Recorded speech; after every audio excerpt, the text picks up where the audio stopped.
What it do, bedtime crew? Hey man, listen, today I am here to give you guys my immediate reactions and recap for UFC Fight Night Vancouver. I apologize that I'm a little bit late to this upload.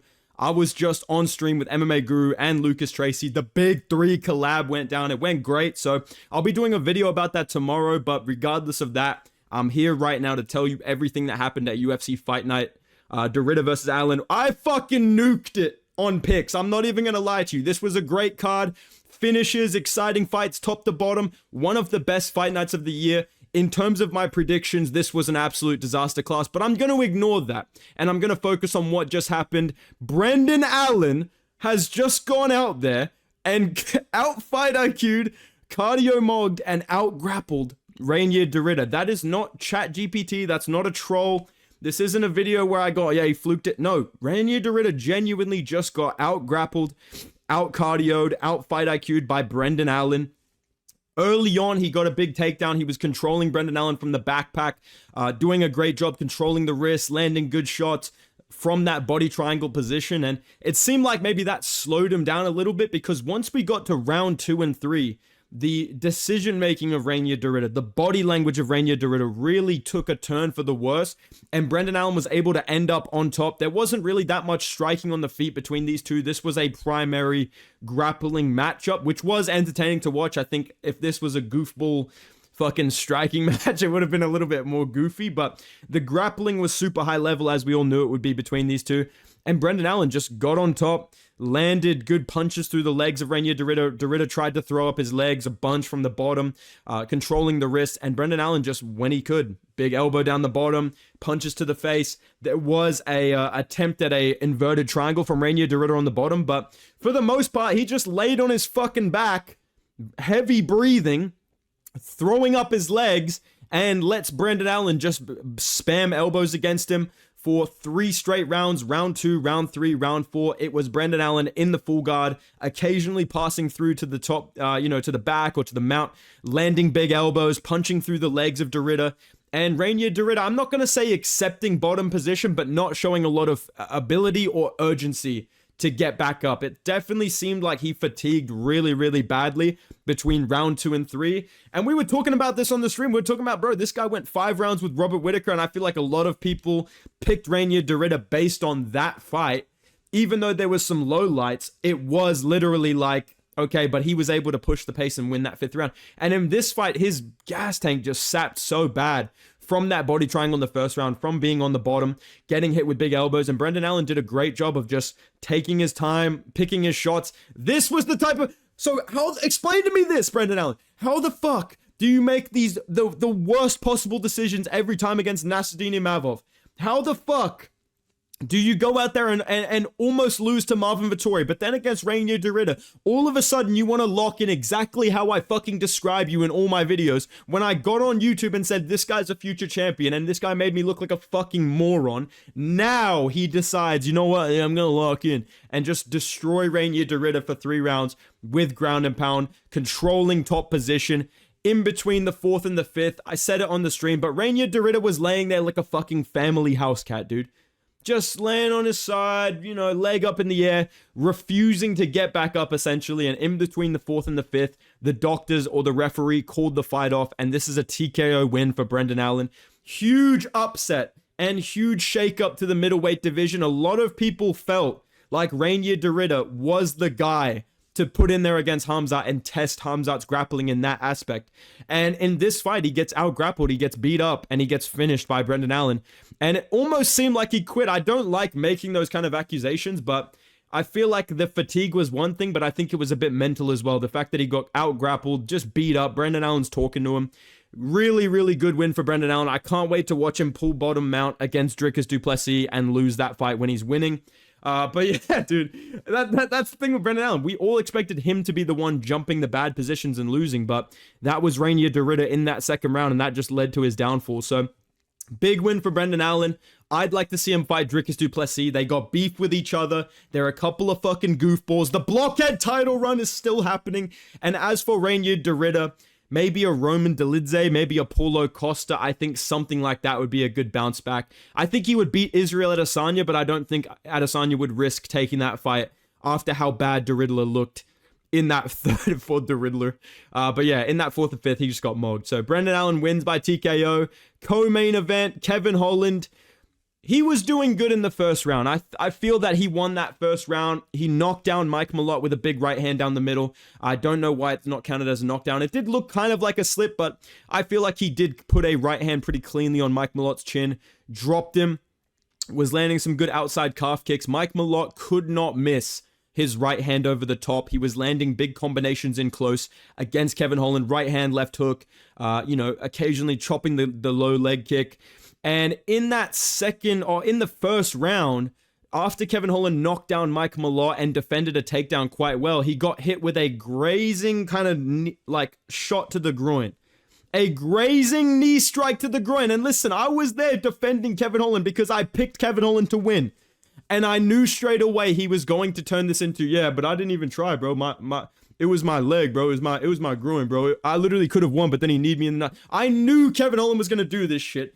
And lo and behold, between round 1 and 2, he's refusing to look at the doctor. He's grabbing his nuts nonstop, letting everybody in the building know, hey guys, I was winning, I was trying, but then I got kneed in the groin and now I'm going to lose a close decision.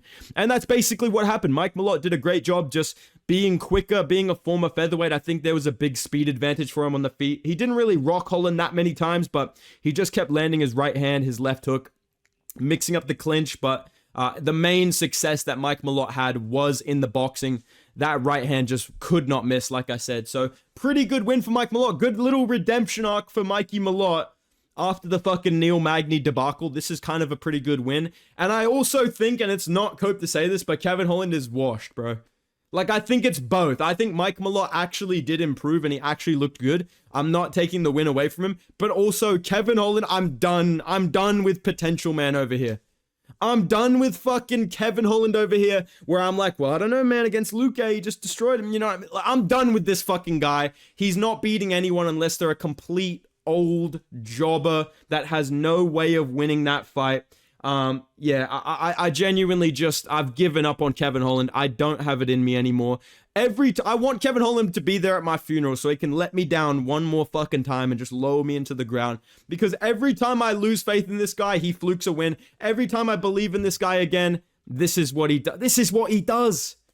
Leave the football before the football leaves you. That's all I have to say to Kevin Holland. Loses by unanimous decision. I'd like to see Mike Malott take on a Colby Covington. I think that would be a great fight for a Paramount card, whether it's a pay-per-view or a big CBS fight night. I think Colby Covington versus Mike Malott's a great fight. Or I wouldn't be mad at like a Gilbert Burns versus Mike Malott matchup. I think that would be pretty entertaining as well. Featured fight of the night. I never thought I would say these words. I feel bad for Chito Vera. I thought he won this fight. I'm saying it, dude. I'm saying it. The first round was very close. I feel like Zahabi was a little bit more, accurate with his shots. I guess I'll say that. He was a little bit more accurate, but Chito Vera was landing pretty good shots, did cause a little bit of damage in that first round. It was a close round, though. I guess I can understand the logic. I'm not saying this is a robbery. I just personally thought Chito Vera looked better in the first round. And in the second round, it was a clear round for him. He dropped Ayman Zahabi badly with a jab, sat him in the chair, almost got a finish, was landing really good leg kicks, front kicks to the body. He was looking for his, switching stances, kind of looking to overhand at the end of his combinations. And he was pushing Ayman Zahabi back. But Zahabo, this fucking bald cockroach. You know what? I'm going to give him some fucking credit because one thing Zahabo does is he's losing these fights and then I don't know what changes, but all of a sudden he's literally fucking just locked it like, no, that's it. I'm coming to get you. He just shakes his arms out. He just gets in their face. He had some moments where he was rocking Chito Vera. In round 3, he was starting to really push him back, and I think his activity in the third round, despite the damaging shots of Marlon Vera, Ayman Zahabi poured it on quite well in the third round. Chito did have his big moments here and there. It was an extremely close fight, just like the Aldo fight. I feel like Chito Vera did a little bit better than Jose Aldo without getting, nearly finished like Aldo did in that third round. I think Chito won this fight, but it was a close matchup. Ayman Zahabi gets the win by split decision here in Canada. I'm just saying that. But yeah, now we have to deal with this fucking guy in the rankings. And the only positive that came from this fight, dude, and this is what I'm talking about, me switching up on my fans, dude. Okay? Eamon Zahabi called out Sean O'Malley. Please fight Sean O'Malley, because Sean O'Malley absolutely sleeps this fucking guy, pings his bald head off the canvas. And I'll say this right now. I know that you guys, there was a running meme when he beat Jose Aldo. This is where it ends. This is where the rubber meets the fucking road. If Eamon Zahabi beats Sean O'Malley, I will shave my head, because there's no fucking way this guy is going on a title run at 40 years old, winning split decision robberies over Cheeto Vera and Jose Aldo. If this guy beats Sean O'Malley, I will shave my head bald. I'm tired of this fucking guy. I want to see Sean O'Malley fight him. I think Cheeto Vera, you're going to be getting Henry Cejudo if he doesn't retire, or you're going to be getting like a random unranked fighter. Like, you might get David Martinez. I know he just got into the rankings. You might get Peyton Talbot. Somebody like the Alexandre Topuria, something like that. You're going to get a pretty drastic drop down in competition to see where you're really at. But Eamon Zahabi got scrappy. This was a super entertaining fight. I don't want to take anything away from him. This was a really entertaining matchup. Both these guys got hurt and had big moments. They had a really cool stare down at the end of the second round. So great fight. And it goes to Eamon Zahabi by split decision. Next fight of the night, Manon Fiorot with a fucking knockout. I literally just forgot about this from that main card, but Manon Fiorot, early on into this fight, lands a big left hand down the middle that put Jasudavicius on Bambi legs really, really badly. Jasudavicius was kind of complaining that it was somewhat of an early stoppage, and I understand her side of it, but I think for the referee, that was really bad body language, dude. Like, her legs just going out completely and her just face planting the canvas. Fiorot almost landed a really nasty knee in close as well. Followed up with some very accurate ground and pound. You can see the significant strike numbers. She just got on Jasudavicius straight away, hurt her badly, didn't let her get any takedown attempts off, didn't let her land anything clean, and gets an impressive TKO victory early on in the first round. That's just emblematic of how goated this card was. Even the women's fights were fucking bangers on this fucking card, dude. Like, we all, when this fight started, I was like, all right, all the finishes have been happening. Now we're going to have to sit through a 29-28 decision. No, Manon Fiorot just went out there, boom, left hand down the middle, puts Jasudavicius on fucking skates, gets the finish. Very impressive win for her. I'd like to see her versus Weili Zhang. I think if Weili Zhang can beat Valentina Shevchenko, that Fiorot versus Zhang is a pretty high level, pretty entertaining matchup. But yeah, as for the rest of the division, I'm not matchmaking this shit. I don't give a fuck. What's the question? Yeah, we'll talk about it on Tuesday. That's all I gotta say. Next fight of the night, Charles Jourdain. Oh my days, Davey Grant's fucking lost it, mate. The title run's fucking over. Unfortunately, for all the British casuals just like me, this one didn't go our way. Charles Jourdain, very, very nasty finish. I do have to give him credit because this was a sick fight. This was a very impressive performance. He did look for the flying knee that led to the finish earlier on in the round. Davey Grant was landing some good inside leg kicks, chopping away at the calf, making Jourdain miss a little bit, pushing him back a little bit. But then Charles Jourdain started to open up, and I think the speed advantage and I think just the frame advantage and just having the threat of the guillotine really opened up things up for Charles Jourdain because he jumped for the flying knee. And again, he has no fear of being taken down, right? He wants to be off his back for that guillotine. So I think that was a really good read against Davey Grant, who's just not the fastest, not the quickest guy. Usually loses the first round, settles in. That was a great read by Charles Jourdain. Landed a nasty fucking jump knee right to the face of Davey Grant, like dead center of his face. Drops him bad. And Davey Grant kind of reverse position, ended up getting latched up with that guillotine that we all know Charles Jourdain has.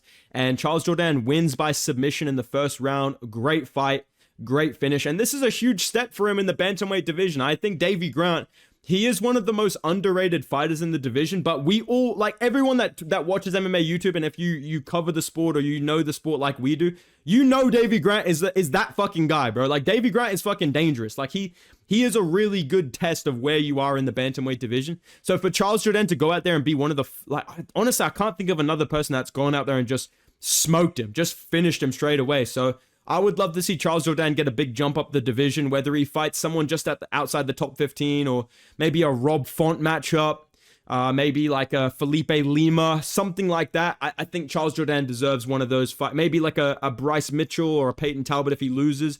I think that type of matchup for Charles Jourdain. He's got a bit of name value. He's got a bit of hype. This was a huge win in front of the home crowd. Great performance from him. And opening up the card, this was kind of a fucking travesty. Thankfully, it went to the right person, but Kyle Nelson won this fight by knockout in the first round. There's no other way to say it. I don't care what the replay shows. Matt Frevola got finished at the end of this first round. Kyle Nelson dropped him badly with a right hand because Matt Frevola was on the pressure early. Kyle Nelson was kind of getting backed up, looking for those teeps, being like, a mini fucking fake Strickland. Matt Frevola, he's so jumpy, so jittery. He does move around like Marab. He's so wild with his striking that he is there to be countered. And after a little bit of success early on, he went for a takedown. Nelson got back up. Out in the open, Matt Frevola got super wide. Nelson landed a right hand on the chin that dropped him bad. And he followed up with ground and pound that looked like it put out Matt Frevola. And the referee, before the timer went off, stepped in and kind of intervened, and it looked like he stopped the fight, which I think led to a bit of like an adrenaline dump for Kyle Nelson because he was a bit slow to start that second round. One of the judges gave it to Matt Frevola. I still think Nelson won all 3 rounds, but you could tell that he thought he got that finish in the first round, just like all of us did watching, and the fans at home, and the fans in the arena did as well. And I think Frevola got off to a good start, but then once Kyle Nelson started landing body kicks, I think that's when everything changed, and he regained his composure, regained his momentum, because he was landing really hard body kicks that were hurting Matt Frevola. Every time he touched him on the chin or touched him on the temple, he did rock him. And I think that's another reason why I picked Kyle Nelson, because Matt Frevola's chin is kind of cooked at this point. His defense is also a big problem. So for the rest of the fight, it was just Kyle Nelson hurting him to the body. There was a little bit of grappling in the third round, but this was mainly just Kyle Nelson mixing things up, being a little bit more quick to the punch, and I think he was just more accurate, more powerful, and less chinny. So Kyle Nelson with a good debut at lightweight in front of a hometown crowd. Should have been a first round finish, but it was still an entertaining fight, and all around, just a fucking great card, man. Like, this main card was fucking great, especially this 3-fight stretch of just banger fights and finishes early on. Malott versus Holland, there was a bit of fuckery with Holland, kind of going on and on about this groin shot but not wanting to stop the fight. Brendan Allen versus RDR, it's a crazy moment, but it got a little bit dull after a moment because Rainier Derrida literally just did nothing, just laid around like a fucking cat. But the prelims were absolutely generational. Drew Dober, I thought that Kyle Prepolek was coming back into this fight. Dober won the first round. He was landing some glancing left hands, but Prepolek was being crafty. He was kind of rolling with them, looking to flick up some lead side head kicks. Second round, Kyle Prepolek doing a little bit better, landing his jab, looking to mix things up with kicks, checking the leg kicks of Dober as well, causing a really big cut on his leg and doing some damage. Finding his jab, like I said, landing some body work, and then drops Drew Dober badly with an uppercut at the end of the second round. So definitely 1-1 going into the third. Dober not having the massive impact that he does on some of these other guys when he was hitting them. Prepolek showed a really good chin in this fight. He got hit with a lot of big shots, and some big leg kicks. I think that was a big factor for Dober going into the fight. The leg kicks that he landed in round 1. Once they started getting checked in round 2, it was starting to swing towards Prepolek. Third round, 1-1. Drew Dober lands an illegal accidental groin shot, looking for an inside leg kick, and it was really bad. Like Kyle Prepolek was on his hands and knees. He was fucking wincing and breathing. But I think a reason that people are going to be mad about this card, despite how generational all these fights were and just how great overall it was, especially with the Big 3 stream, I was hyped to be part of it. I know a lot of people were hyped about that too.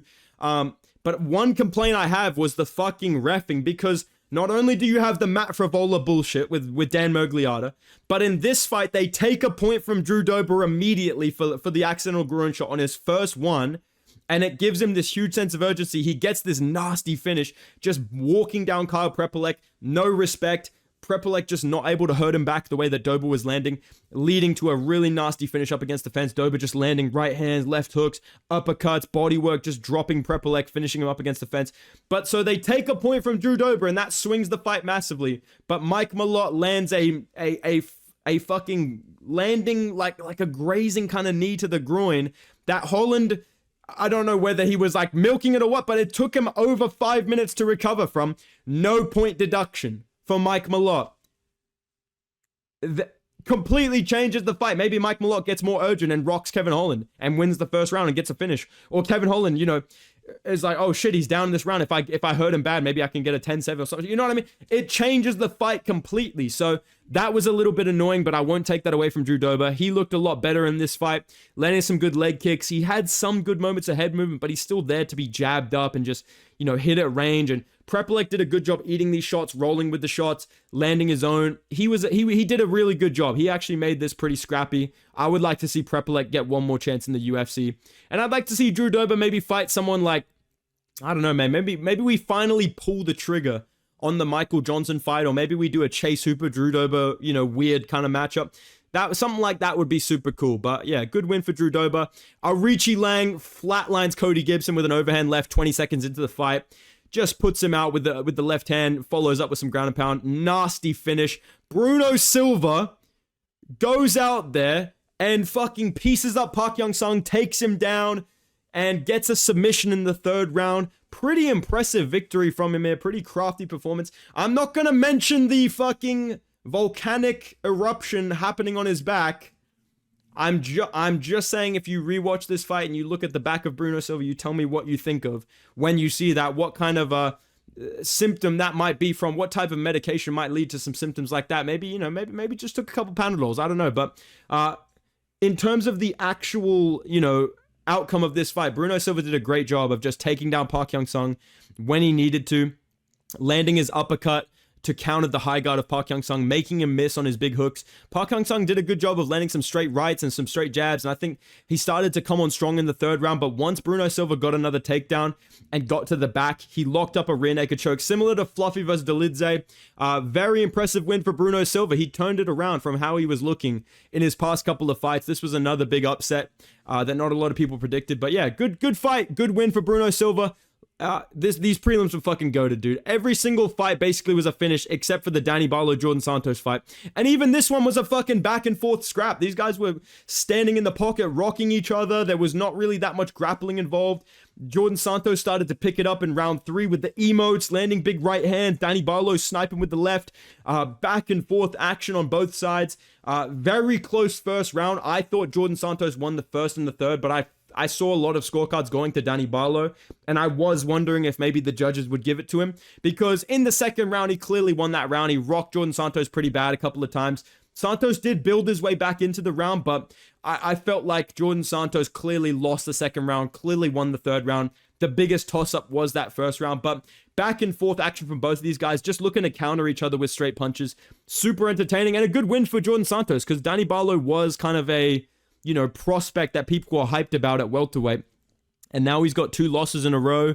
Not necessarily the highest level middleweight to be losing to, but it was still an entertaining scrap. So I'm looking forward to seeing both these guys fight again. Jordan Santos won that fight with the 1-2. Honestly, I think that's really what made the difference, is he was just a little bit more accurate. When Danny Barlow landed, he was probably doing more damage, but Jordan Santos was a bit more accurate and just a bit more consistent throughout the fight in terms of his output. And the emoting and the body language is a big factor as well, and he's very good at that. So Jordan Santos, Danny Barlow was a great fight.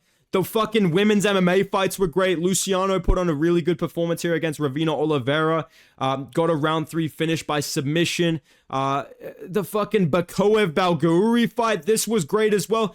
Balguri went out there looking like fucking prime Alex Pereira, chopping calf kicks, defending takedowns, getting back up, rocking Bakoev. Bakoev rocked him for a little bit in the second round with the right hand. Couldn't really find him. I think the biggest difference was Balguri was landing his jab and landing his leg kicks and landing his body kicks. Bakoev was just trying to land his right hand. He had some success when he would jab in, but this was a really good performance from Yusri. This was a great UFC debut for him. And like I said, he did remind me of Pereira. He was chopping calf kicks. He did a great job defending bad takedown attempts. He was landing elbows that damaged Bakoev, and really drained a lot of energy and just fight from him by defending those takedowns super well, doing damage, popping the jab constantly, flicking out leg kicks, flicking up body kicks, and gets the finish in round 3. He had Bakoev out on his feet a couple of times. We knew the finish was coming in the third. And yeah, very impressive debut for Yusri Balguri. Looking forward to seeing him at middleweight. And even the fucking first women's fight was great as well, man. This was a great back and forth scrap. Melissa Croden with the upset victory by round 3 TKO. Pretty good win for her.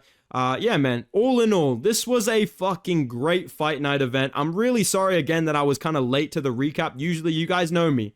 I would be here before the fucking thing is updated on Google. But I was hanging out with Lucas and Guru in the stream. I'm not trying to flex. I'm just trying to say I saw all you guys in the chat and I really appreciate the support. I'll be doing a video about that whole thing tomorrow because I know some of you guys want to know some behind the scenes stuff and just how it was and, you know, all that stuff. And you guys seem to enjoy it. So I really appreciate all the support on the channel and on that stream. I hope you guys enjoyed this video. Let me know what you thought of everything that happened at UFC Vancouver in the comments down below. If you enjoyed the video, drop a like, subscribe, go follow me on Instagram and Twitter at Bedtime MMA. I appreciate you guys. I'll see you in the next video, man. Goodbye.